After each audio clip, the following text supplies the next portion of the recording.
Good afternoon class. इससे पहले वाली क्लास में टाइप्स ऑफ कार्बोहाइड्रेट पढ़ा रहे थे। देखो बायोलॉजी, बायोलॉजी में क्या पढ़ा रहे हैं? बायोलॉजी में आहार एवं पोषण। कौन सा टॉपिक है?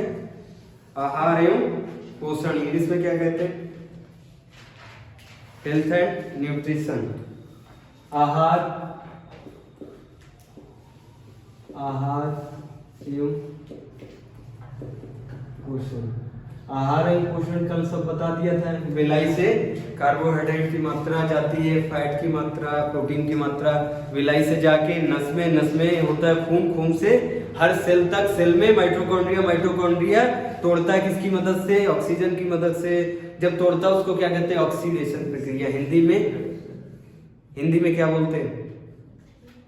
ऑक्सीडेशन को हिंदी में आहार एवं पोषण। आहार एवं पोषण में क्या पढ़ाए थे? आगे बढ़ गए थे, क्या पढ़ाया था? कार्बोहाइड्रेट, कार्बोहाइड्रेट के प्रकार बता रहे थे।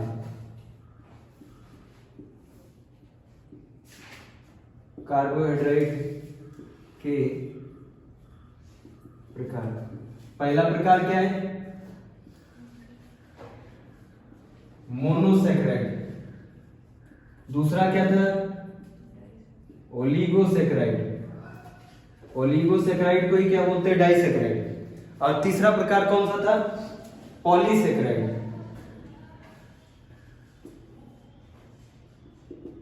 पॉली का मतलब होता है अनेक। पॉली का क्या मतलब होता है? अनेक। और सैकेराइड का मतलब होता है शर्करा के अणु। अनेक शर्करा के अणु से मिलकर बना उसे बोलते हैं क्या? पॉलीसैकेराइड। आया समझ में? पॉलीसैकेराइड किसको बोलते हैं? अनेक शर्करा के अणुओं से मिलकर बना उसको क्या बोलते हैं? पॉलीसैकेराइड। एक अणु से बना उसको क्या बोलते हैं? मोनोसैकेराइड। दो या दो से लेकर 9 तक अणु से बना उसको क्या बोलते हैं? ओलिगोसैकेराइड। आया ना समझ में? अब देखो पॉलीसैकेराइड तक क्लियर है सबको? पॉलीसैकेराइड में क्या है? 10 9 तक तो बता दिया था। यहाँ पे 2 से 9 तक शर्करा के अणु मिले हुए। कहां से? ओलिगोसैकेराइड में 2 से 9 तक। फिर 9 के बाद कौन सा अक्षर आता है? 10 आता है। 10 से 1000 अणु से मिलकर बना। 1000 से ज्यादा भी हो जाएंगे, वो भी किस में आएंगे? इसी में आएंगे, पॉलीसैकेराइड में। क्लियर है? पॉलीसैकेराइड आया ना समझ में? अब लिखो मोनोसैकेराइड को ही बताने जा रहे हैं डिटेल में। मोनोसैकेराइड एक शर्करा अणु से बना है। एक शर्करा अणु से बना है उसको क्या बोलते हैं? मोनोसैकेराइड। एक शर्करा अणु से मिलकर बना है। एक शर्करा अणु से मिलकर बना है, नाम क्या है इसका? मोनोसैकेराइड। इसी को कहते क्या है? Simplest sugar. इसी को बोलते हैं सिंपलेस्ट। मोनोसैकेराइड को क्या बोलते हैं? Simplest sugar. ये रंगहीन होते हैं।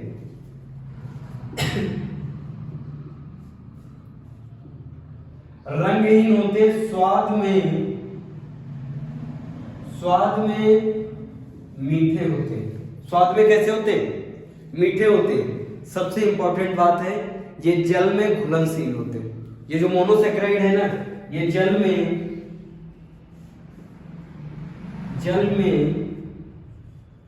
घुलनशील। मोनोसैकेराइड को तुम डाल दोगे जल में घुल जाएगा। मोनोसैकेराइड में शहद आता है। शहद को जल में डालते हो घुल जाता? नहीं घुल जाता। ऐसा होता है कि शहद को डाला, ऊपर ही शहद रखा हुआ है, ऐसा देखा है? पानी में घुल जाता है। दूध में डालोगे तो खुल जाएगा क्या? शहद। शहद भी तो एग्जाम्पल किसका है? मोनोसैकेराइड का है। ग्लूकोज भी तो एग्जाम्पल मोनोसैकेराइड का है। समझ में आया? एग्जाम्पल लिखो पहला ग्लूकोज। इसका जो एग्जाम्पल है मोनोसैकेराइड का, ये सब पहले नोट डाउन करो। एक शर्करा अणु से मिलकर बना नाम है मोनोसेक्राइड। एक शर्करा अणु से मिलकर बना नाम है मोनोसेक्राइड। पॉइंट क्लियर है। दूसरा पॉइंट क्या है? Simplest sugar. सिंपलेस्ट शुगर किसको बोलते हैं? मोनोसेक्राइड को। उसके बाद स्वाद में मीठा, जल में घुलनशील, स्टार वाला पॉइंट है, जल में घुलनशील। रब करते इसके एग्जांपल लिखे।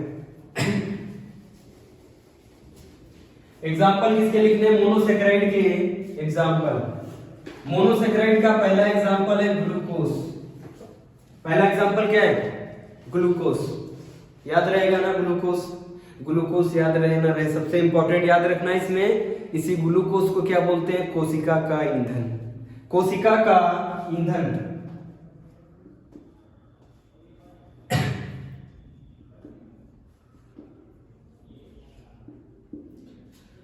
कोशिका का ईंधन किसको बोलते हैं? ग्लूकोज को। समझ में आ रहा? ग्लूकोज अभी इससे पहले वाले लेक्चर में बताया था कैसे कोशिका का ईंधन है। कोशिका में जाएगा किसके पास? माइटोकॉन्ड्रिया के पास जाएगा। माइटोकॉन्ड्रिया के पास जैसे ये जाता है, तुरंत इसके बाद कौन आ जाता है? ऑक्सीजन आता है। ऑक्सीजन कौन सी प्रक्रिया करता है? ऑक्सीडेशन की प्रक्रिया।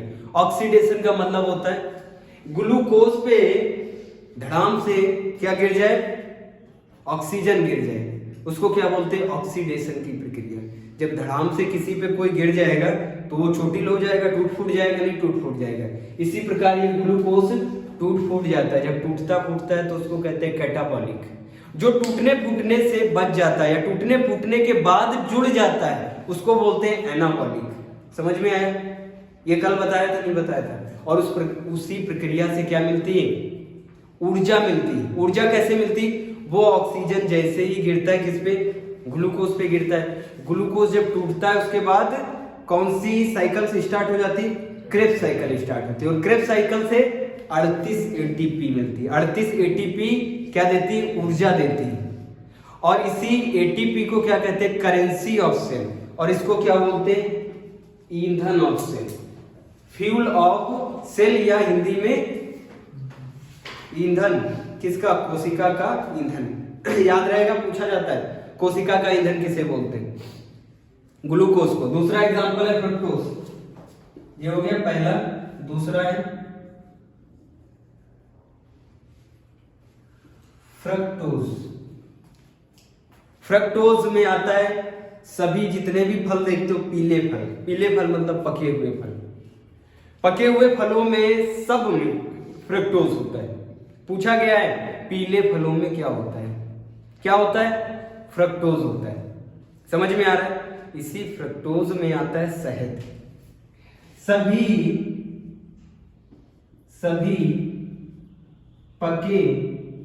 पके मतलब हो जाएंगे कैसे? पीले। क्लियर है ना बात?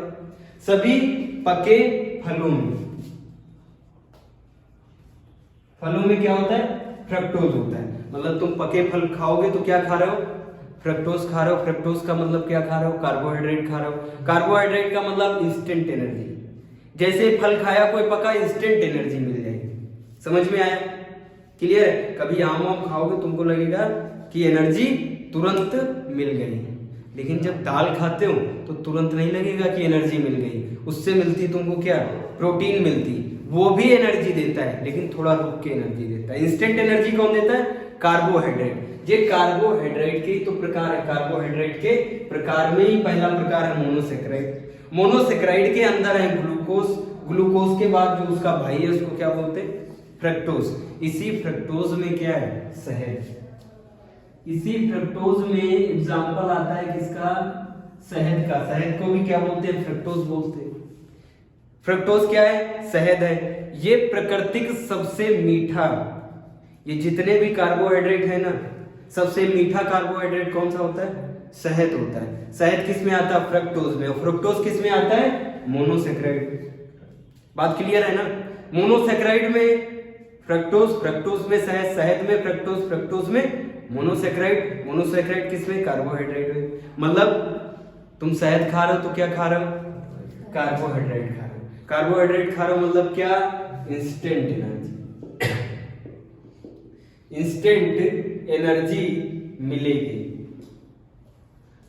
समझ में आया? कभी कभी जो पढ़ाते हैं, जो ज्यादा वर्क करते हैं, मुंह से ज्यादा वर्क करते हैं पढ़ाने वाले टीचर।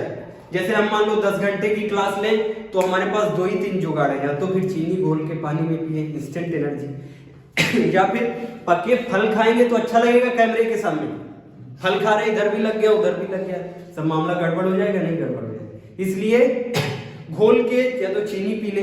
चीनी में क्या है, सुक्रोज होता है। सुक्रोज क्या है, ओलिगोसैकेराइड। ओलिगोसैकेराइड मतलब 2 अणुओं से, 2 शर्करा अणु से बना क्या, चीनी बनी। चीनी पी लिया तो क्या मिलेगा, कार्बोहाइड्रेट मिलेगा। कार्बोहाइड्रेट का मतलब इंस्टेंट एनर्जी मिलेगी। समझ में आया। या फिर दूसरा जुगाड़ क्या है, उसी पानी में क्या डाल ले, थोड़ा सा शहद डाल ले। आ रहा ना समझ में। शहद में क्या है, फ्रक्टोज है।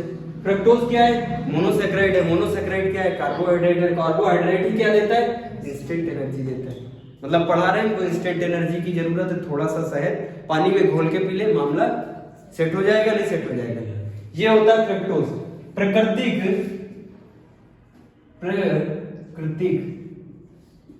सबसे मीठा कार्बोहाइड्रेट।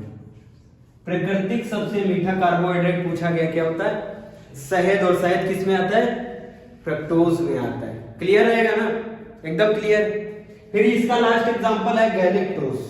गैलेक्टोज तीसरा एग्जांपल है गैलेक्टोज। पूछा जाता है गैलेक्टोज किस में आता है, मोनोसैकेराइड में आता है। अच्छा ध्यान रखना कि ये जो मोनोसैकेराइड है, यही 2 मोनोसैकेराइड मिल जाएंगे, 3 मिल जाएंगे, 4 मिल जाएंगे, 5, 6, 7, 8, 9 मिल जाएंगे, आपस में जुड़ जाएंगे तो क्या बना लेंगे, ओलिगोसैकेराइड या डाइसैकेराइड। समझ में आ रहा है। यही मोनोसैकेराइड 9 से ज्यादा जब जुड़ जाते हैं आपस में, आपस में 9 से ज्यादा जुड़ जाते हैं, 1000 जुड़ गए, 1500 जुड़ गए, 900 जुड़ गए, 800 जुड़ गए, तो क्या बना देते हैं, पॉलीसैकेराइड। समझ में आया। मतलब तुम मोनोसैकेराइड लो या डाइसैकेराइड लो या पॉलीसैकेराइड लो, लेके आ रहे हो कार्बोहाइड्रेट, लेके आ रहे हो इंस्टेंट एनर्जी।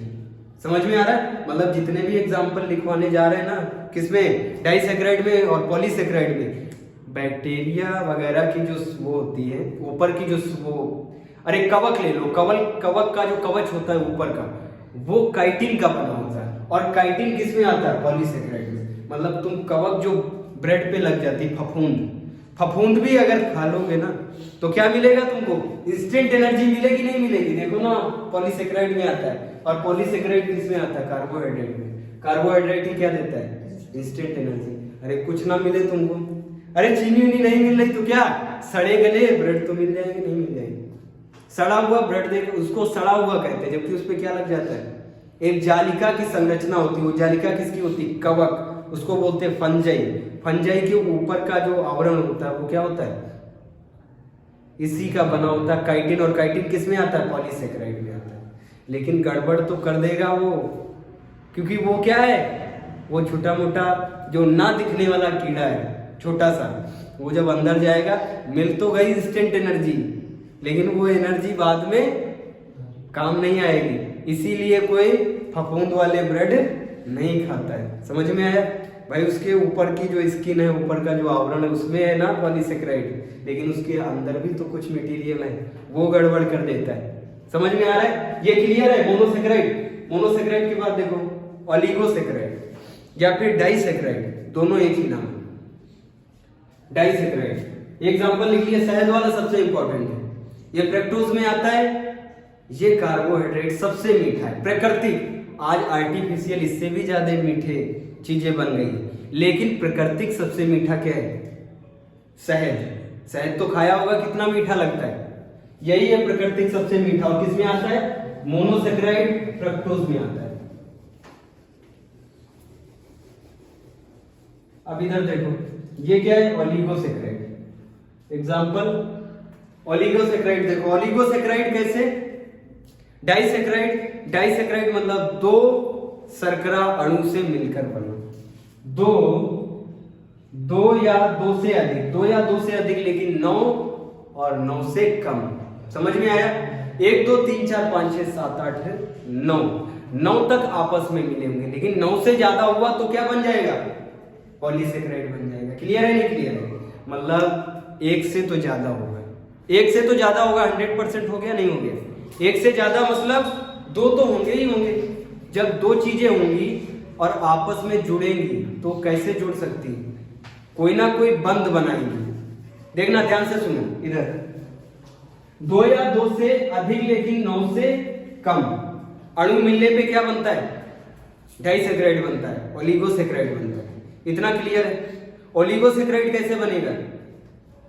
ओलिगोसेकेराइड शर्करा के 2 अणु, 3 अणु, 4, 5, 6, 7, 8, 9, लेकिन 9 से ज्यादा नहीं। 9 से ज्यादा जैसे हुए किधर निकल जाओगे? पॉलीसेकेराइड। इतना क्लियर है? तो मतलब हमको 2 से या 2 से ज्यादा, 2 या 2 से ज्यादा अणु रखने पड़ेंगे नहीं रखने पड़ेंगे? रख के देखते हैं। देखो एक अणु हो गया शर्करा का, एक अणु प्लस एक अणु। अब ये एक इधर है एक इधर है, दोनों अलग अलग है नहीं, इन दोनों को जोड़ना पड़ेगा। इन दोनों को क्या करना पड़ेगा? जोड़ना पड़ेगा। और ये जुड़ेंगे पता कैसे? जब इनमें से पानी निकल जाएगा। निर्जलीकरण की प्रक्रिया, डिहाइड्रेशन सिंथेसिस पूछा जाता है। डिहाइड्रेशन सिंथेसिस होगा शरीर में जब पानी निकल जाता है बाहर, लूज मोशन होते हैं, पानी फटाफट बाहर निकल जाता, क्या कहते हैं डॉक्टर? डिहाइड्रेशन हो गया तुमको। क्या बोलते हैं? डिहाइड्रेशन हो गया। उसी प्रकार जब दो मोनोसेकेराइड के 2 अणुओं में पानी की कमी आ जाती, पानी बाहर निकल जाता, उसको क्या बोलते हैं? निर्जलीकरण की प्रक्रिया या डिहाइड्रेशन सिंथेसिस बोलते हैं। समझ में आ रहा है? देखो कैसे, एक हमने ले लिया ग्लूकोज, ग्लूकोज का एग्जांपल C6H12O6, एक अणु हो गया ग्लूकोज का, एक अणु है नहीं। दूसरा अणु आपस में तब जुड़ेगा जब इसमें से एक अणु वाटर का निकल जाएगा। एक अणु जो वाटर का होता है उसका फॉर्मूला क्या होता है? H2O। झूठ बोल रहे हैं क्या? बताओ, H2O होता नहीं होता? अब ये H2O इन दोनों में से निकालना पड़ेगा, एक ये है और एक दूसरा है क्या? C6H12O6। एक अणु ये और एक अणु ये, हो गए ना 2 अणु? हो गए 2 अणु। भैया ये एक अगर होता तो इसको क्या बोलते हैं? मोनोसेकेराइड। क्लियर है? एक ये एक है, हो गए तो हो गया क्या? डाइसेकेराइड हो गया। लेकिन ये आपस में जुड़ेंगे तब जब इसमें से निकलेगा H2O। समझ में आ रहा है? अब इसमें से H2O निकालना, देखो इधर से माइनस कर दे, देखो H कितने? 12 है। 12 में से 2 माइनस कर दिए, देखो H2 है ना, 2 माइनस किए। और ऑक्सीजन कितना माइनस करना है? 1, मतलब 2 हाइड्रोजन और 1 ऑक्सीजन निकालना पड़ेगा। जैसे ही ये निकला वैसे ही ये दोनों चिपक जाएंगे, आपस में बंध बना लेंगे। उस बंध को कहते हैं ग्लाइकोसाइडिक बंध। ये पूछा गया एग्जाम में, ग्लाइकोसाइडिक बंध कैसे बनती? देखो ये जैसे ही हमने निकाला तो अब फॉर्मूला क्या बनेगा? देखो अब इसमें से निकल गया ना, अब इसको ऐड करो। देखो C तो निकला नहीं, H2O में C का कोई काम है? नहीं निकला, मतलब 6 इधर और 6 इधर, क्या कार्बन कितने हो गए? 12 कार्बन। 12 कार्बन हो गए, हुए 12 कार्बन। उसके बाद H12 और H12 कितने हो गए थे? होने कितने चाहिए थे? 12 दूना 24 होने चाहिए, लेकिन 2 H बाहर निकले नहीं निकले। ये देखो 2 H निकल गए, मतलब कितने बचे? H बचे 22। अब देखो O और O कितने बनने चाहिए थे? 6 दूनी 12, लेकिन एक O निकल गया ना, तो कितने बनेंगे?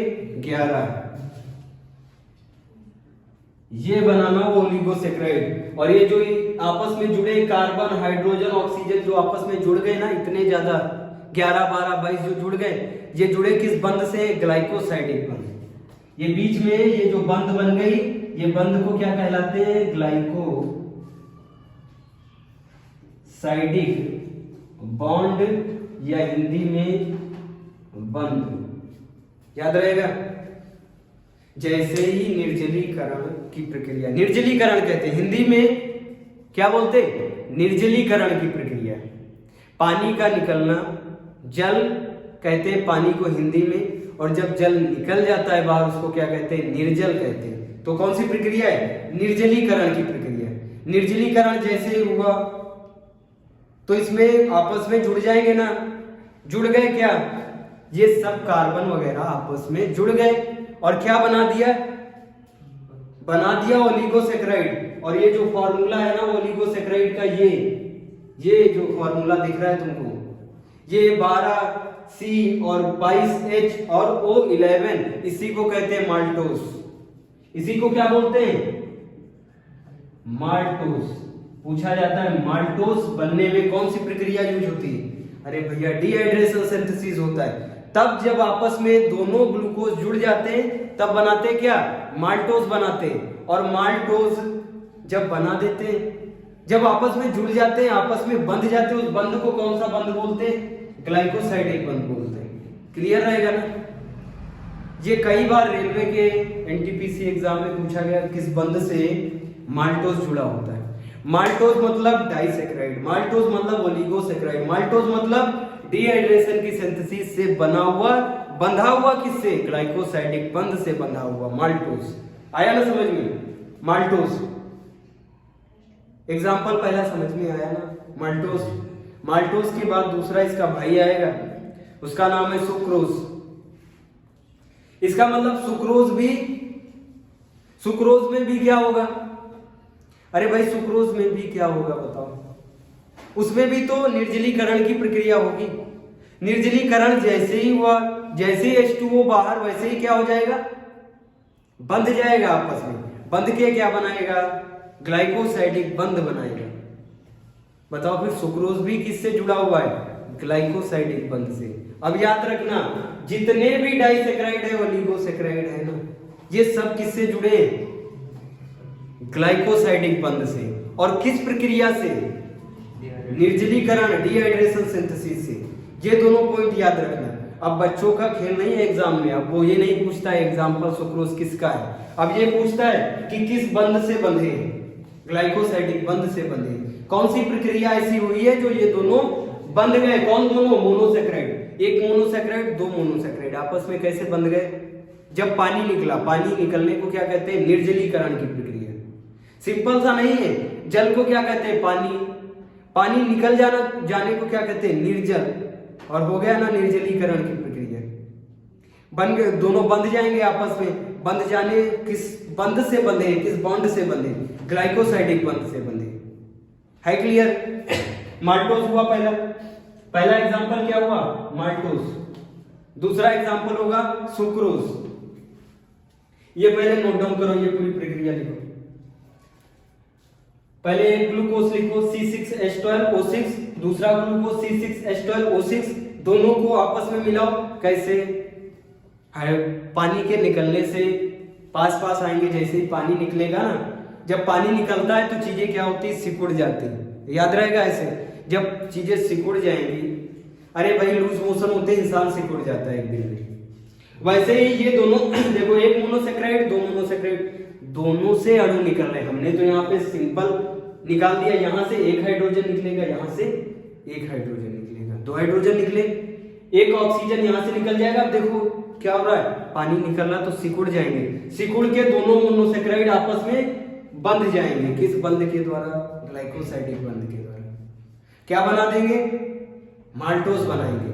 अब देखो माल्टोस बनता है दो ग्लूकोज के आपस में मिलने से। हमने ये दो ग्लूकोज लिखे थे, वो ग्लूकोज का फॉर्मूला C6H12O6। दो ग्लूकोज के आपस में बंधने से बनता है माल्टोस, और ग्लूकोज और फ्रक्टोज के आपस में बंधने से बनता है सुक्रोज, चीनी, शुगर कैन।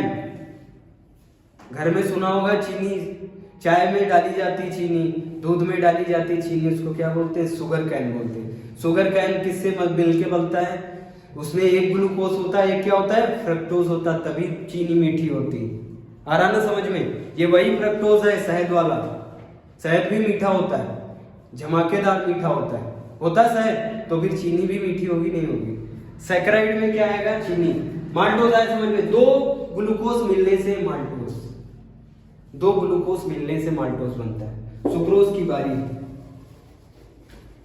दूसरा एग्जाम्पल क्या है, सुक्रोज। एग्जाम्पल याद रखना, ये जो माल्टोज है ये किसके घर का है, ओलिगोसैकेराइड के घर का है। पहला क्या हो गया,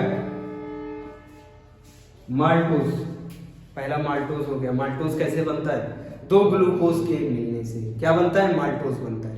क्लियर रहेगा। दूसरे की बारी है कौन, सुक्रोज।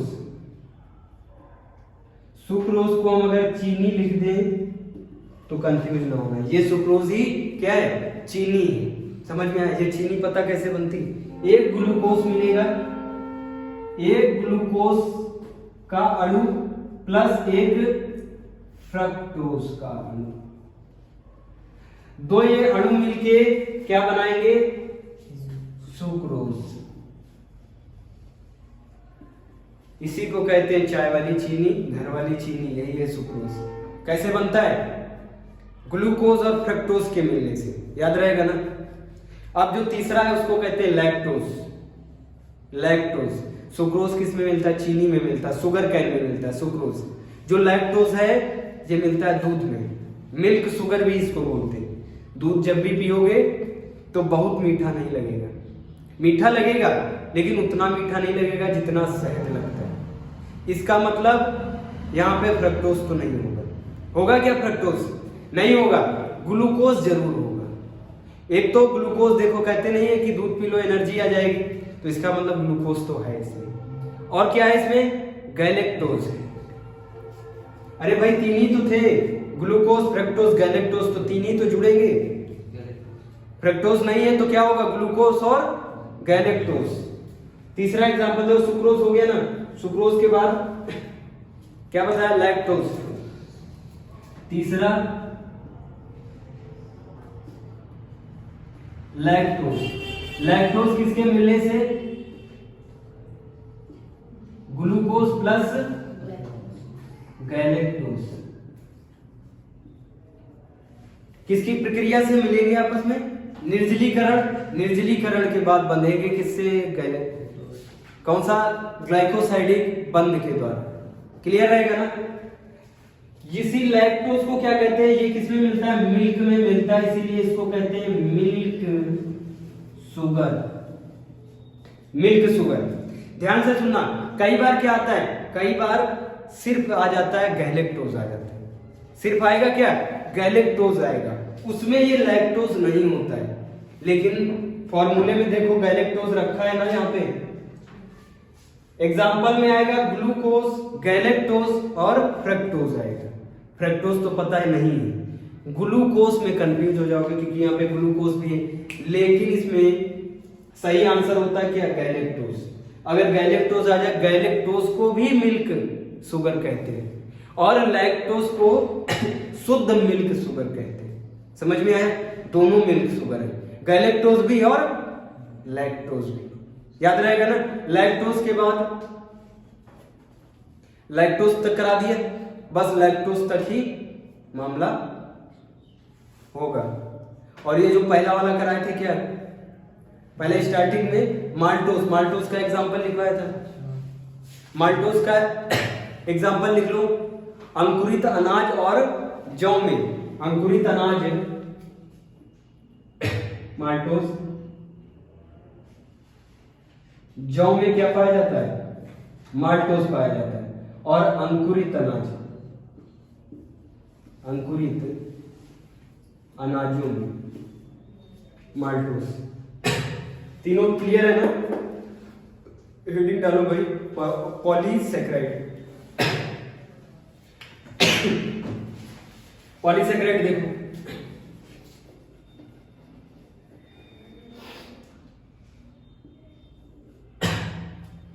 पॉलीसैकेराइड में क्या है, 10 या 10 से ज्यादा शर्करा अणु से मिलकर बना, उसको क्या बोलेंगे, पॉलीसैकेराइड। एग्जाम्पल है पहला सेलुलोज। एग्जाम्पल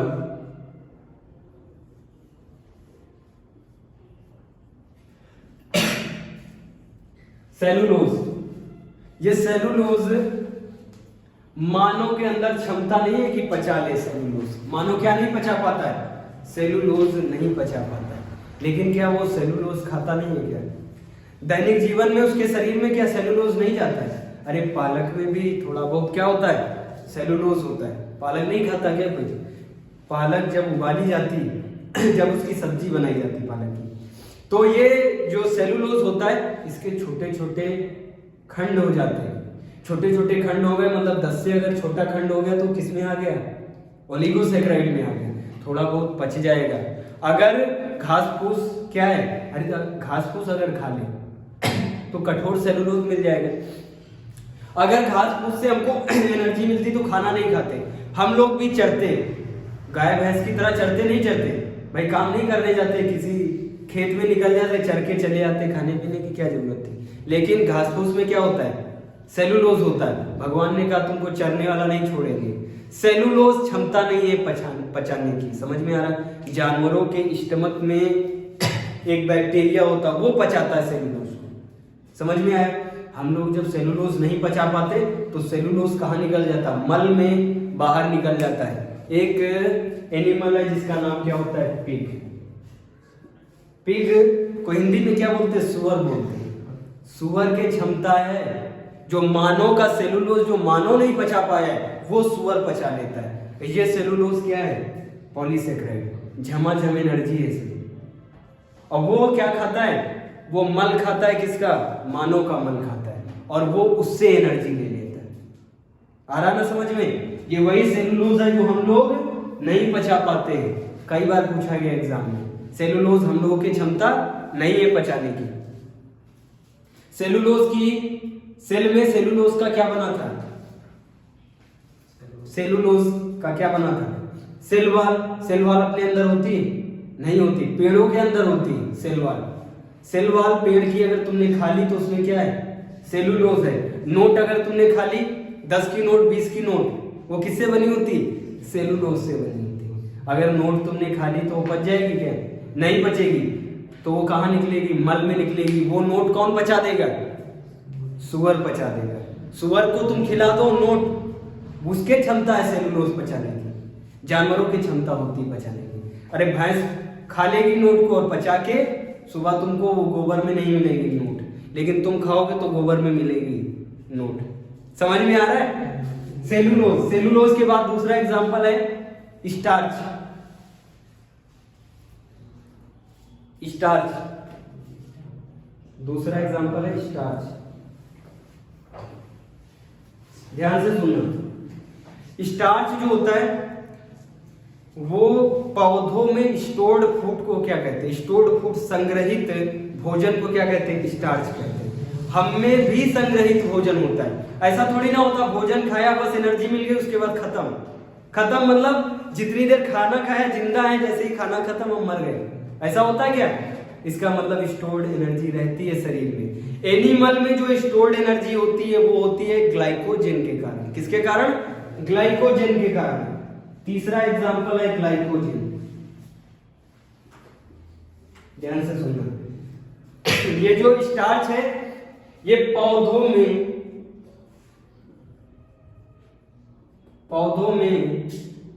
संग्रहित भोजन का काम करता है। संग्रहित भोजन मतलब स्टोर्ड फूड। पूछा गया है पेपर में, स्टार लगा लो। स्टोर्ड फूड किसमें? प्लांट में स्टोर्ड फूड को क्या बोलते हैं? स्टार्च बोलते हैं। अब इधर देखो ध्यान से, ये सेल है। सेल में क्या था? माइटोकॉन्ड्रिया। फूड छोटी आंत में विलाई से एब्जॉर्ब हुआ, एब्जॉर्ब होकर किस में गया? ब्लड में गया। ब्लड कहां फेंक देगा? हर सेल के माइटोकॉन्ड्रिया में। ध्यान से सुनना, माइटोकॉन्ड्रिया में भेज देता है। माइटोकॉन्ड्रिया इसका क्या करेगा? ऑक्सीडेशन करेगा। ऑक्सीडेशन से वो एनर्जी निकालेगा। समझ में आ रहा? लेकिन हुमच के कोई खा लिया है, यही फूड किसी ने पूरा पेट भर के खा लिया है। समझ में आ रहा है? लेकिन उसको पचाएगा, लेकिन समझ रहे हो वो काम बहुत कम करता है। जिस इंसान ने इतना खाया है उसको काम बहुत कम पड़ा, उस दिन काम ही नहीं पड़ा, सोता रहा दिन भर। सोने में भी एनर्जी वेस्ट होती लेकिन उतनी नहीं होती जितनी लेबर की एनर्जी वेस्ट होती है। अब देखना फूड कितना खा लिया है, इतना खाया है फूड। ज्यादा फूड खा लिया तो ये पचाएगा। देखो माइटोकॉन्ड्रिया ब्रेन का बिल्कुल काम करता है। ये कितना पचाएगा, इतना पचा के क्या कर देगा, एनर्जी बना देगा, तुरंत एनर्जी बना के दे देगा जिंदा रहने के लिए। लेकिन ये जो बचा हुआ भाग है ये वाला, ये क्या कर देगा, स्टोर्ड। स्टोर्ड किसके रूप में, ग्लाइकोजन के रूप में। किसमें, मानव में। मानव में ग्लाइकोजन क्या होता है, स्टोर्ड फूड होता है। और ये प्रक्रिया जो प्लांट में होती है वो क्या बना देता है, प्लांट क्या बनाता है, स्टार्च बनाता है। हम में क्या बनता है, ग्लाइकोजन बनता है। दोनों क्या है, पॉलीसेकेराइड। दोनों क्या है, पॉलीसेकेराइड। पॉलीसेकेराइड समझ में आया, 10 या 10 से ज्यादा अणुओं से मिलके बना, क्या बोलते हैं, पॉलीसेकेराइड। आ रहा ना समझ में। पॉलीसेकेराइड का पहला एग्जांपल सेलुलोज। सेलुलोज के बाद स्टार्च के बाद ग्लाइकोजन, लास्ट में काइटिन। ये भी एग्जाम में पूछा गया, काइटिन नोट डाउन कर लो। फंगस, फंगस की सेल वॉल, फंगस नहीं देखते हो, कवक, ब्लड में लगा हुआ फफूंद, उसको बोलते हैं फंगस। कभी कभी फंगस कहाँ लग जाता है, उंगलियों के बीच में फंगस हो जाता है, देखा, सफेद कलर का फंगस हो जाता है। उस फंगस की जो सेल वॉल है ऊपर की, वो किसकी बनी है, काइटिन की बनी है। अगर तुम सिर्फ उसकी सेल वॉल खा लो तो क्या मिल जाएगा तुमको, पॉलीसेकेराइड। पॉलीसेकेराइड मतलब कार्बोहाइड्रेट मिलेगा, समझ में आ रहा है। लेकिन पूरा फंगस मत खाना, उसकी सिर्फ सेल वॉल कैसे खा पाओगे, माइक्रोस्कोप से देखो तब सब फंगस दिखेगा। फिर फंगस को निकालो, फंगस की सेल वॉल को निकालो, फिर खाना पड़ेगा। इतनी बड़ी प्रक्रिया से अच्छा है कि किसी से छिना के खा लो। समझ में आ रहा है। काइटिन की सेल वॉल किससे बनी होती है, काइटिन, अरे सॉरी, फंगस की सेल वॉल बनी किससे होती है, काइटिन से। और काइटिन क्या होता है, पॉलीसेकेराइड। आया ना समझ में। कीट मतलब समझते हो, अरे छोटे छोटे रेंगने वाले कीड़े, काकरोच भी तो कीट होता है। काकरोच के जो ऊपर का एक्सोस्केलेटन, उन लोगों में पूरी हड्डी की वो नहीं होती संरचना, ऊपर ही भगवान उनको क्या दे दिए, आवरण दे दिए, थोड़ा कठोर सा आवरण, वो काइटिन का आवरण होता है, वो पॉलीसेकेराइड का आवरण होता है। काकरोच को कभी पैर से दाबोगे या पैर से दबा दोगे तो कुछ काट जाएगा लेकिन फिर भाग जाएगा। मच्छर को कभी मारते हो, पूरा फिंगर, अपना पूरा शरीर का प्रिंट छोड़ के भाग जाता है। कभी मारा है ना, फटाक से मारोगे, उसका जो ऊपर का आवरण बना होता है वो किसका बना होता है, इसी काइटिन का बना होता है। एक्सोस्केलेटन बोलते हैं। भगवान ने उनको 206 हड्डियां नहीं दी, अलग अलग 206 हड्डी नहीं फिट की उनको क्या दे दिया, एक आवरण दे दिया, थोड़ा सा कठोर मतलब काइटिन का बना। समझ में आ रहा है। कभी भी मच्छर को मारोगे, वो लोग फिंगरप्रिंट देते हो, पूरे शरीर का प्रिंट देके भाग जाता है, नहीं ब्लैक कलर का प्रिंट छप जाता है, लेकिन वो मरता नहीं। किसके कारण, क्योंकि उसका जो बाहरी आवरण है शरीर का वो थोड़ा सा कठोर है। थोड़ा सा कठोर किससे बना है, काइटिन से बना है। इसका मतलब मच्छर जो खा जाते हैं, मान लो तुम मच्छर खा गए तो क्या मिल जाएगा तुमको, पॉलीसेकेराइड मिल जाएगा, एनर्जी मिलेगी। मच्छर खाना बुरी बात थोड़ी ना है। मच्छर के ऊपर जो वायरस और बैक्टीरिया बैठे हैं वो हैं बुरे, मच्छर बुरा नहीं है। कभी मिल जाए तो ट्राई करना, क्या मिल जाएगा, अरे भूख लगी, एनर्जी की जरूरत है तो धो के मच्छर खाओ, बढ़िया आराम से उसको साबुन से धो दो, है ना। और उसमें क्या होता है, काइटिन का बाहरी आवरण होता है, बाहरी आवरण निकाल के खा लो, अंदर का जो भूसा वगैरह भरा है उसमें वो ना खाना। अरे ब्लड होता है उसमें भी व्हाइट कलर का थोड़ा सा दिखेगा तुमको, कभी मारोगे थोड़ा सा व्हाइट दिखता है। या फिर ब्लड उसके अंदर रेड कलर का नहीं होता, रेड कलर का हम लोगों का ब्लड होता है। कभी भी मच्छर को मारोगे तो जो रेड ब्लड दिखता है वो मानव का ब्लड होता है, और वो ब्लड केवल पीती है फीमेल जो मच्छर में मछली होती है, एनोफिल्स बोलते हैं उसको, वो तभी वो पीती है जब वो प्रेग्नेंट होती है, अपने बच्चे को न्यूट्रिशन देने के लिए मानव का रक्त पीती है। नहीं तो मच्छर काटता है, खून नहीं चूसता है, खून चूसती है फीमेल। और सब में जितना भी फीमेल वर्ग है सब में खून चूसता है, मच्छर में भी देखो फीमेल वर्ग क्या करता है, खून चूसता है। उसका क्या नाम है, पूछा गया है, एनोफिलीज कहते हैं, एनोफिलीज। एनोफिलीज कब खून चूसती है? जब वो प्रेग्नेंट होती है। प्रेग्नेंट में अपने बेबी को क्या न्यूट्रिशन प्रदान करने के लिए खून चूसती है मानव का खून चूस के अपनी जनसंख्या बढ़ा रही है।